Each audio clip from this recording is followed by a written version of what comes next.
அஸ்ஸலாமு அலைக்கும் வரஹ்மத்துல்லாஹி வபரகாத்துஹு.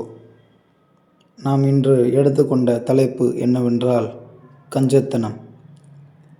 குர்ஆனில் அல்லாஹ் கூறுகிறான், கஞ்சத்தனம் செய்பவர்களும் அல்லாஹ் தனது அருளால் தங்களுக்கு வழங்கியதை மக்களிடமும் மறைக்கச் சொல்பவர்களும் அது அவர்களுக்கு நல்லது என்று ஒருபோதும் எண்ண வேண்டாம்.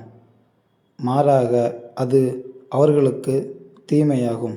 ஹதீஸ்களில் முஹம்மது நபி ஸல்லல்லாஹு அலைஹி வஸல்லம் அவர்கள் கூறினார்கள், கொடுமை செய்வதையும் கஞ்சத்தனத்தையும் தவிர்த்து கொள்ளுங்கள். ஏனெனில் உங்களுக்கு முன் இருந்தவர்களை கஞ்சத்தனமே அழித்துவிட்டது. மேலும் நபிகள் நாயகம் ஸல்லல்லாஹு அலைஹி வஸல்லம் அவர்கள் கூறினார்கள், ஒவ்வொரு நாளும் 2 மலக்குகள் இறங்குகிறார்கள். அவர்களில் ஒருவர், அல்லாஹ்வே செலவு செய்பவருக்கு அதற்கு பதிலாக இன்னும் வழங்குவாயாக என்று துவா செய்கிறார்கள். மற்றவர்கள், அல்லாஹ்வே கஞ்சத்தனம் செய்பவரின் செல்வத்தை அழித்து விடுவாயாக என துவா செய்கிறார்கள். கஞ்சத்தனம் ஒரு முஸ்லிமின் நல்ல குணம் அல்ல.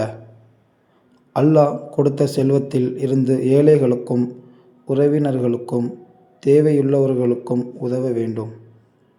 அல்லாஹ்வின் பாதையில் செலவு செய்வதால் செல்வம் குறையாது, மாறாக அல்லாஹ் அதில் பரக்கத்தை அதிகரிப்பான். தாராள மனமும் பிறருக்கு உதவும் பண்பும் ஒரு முஃமினின் அழகான குணங்களாகும். நாமும் கஞ்சத்தனம் செய்யாமல் இருப்போம். ஆமீன். அஸ்ஸலாமு அலைக்கும் வரஹ்மத்துல்லாஹி வபரகாத்துஹு. Me TV network.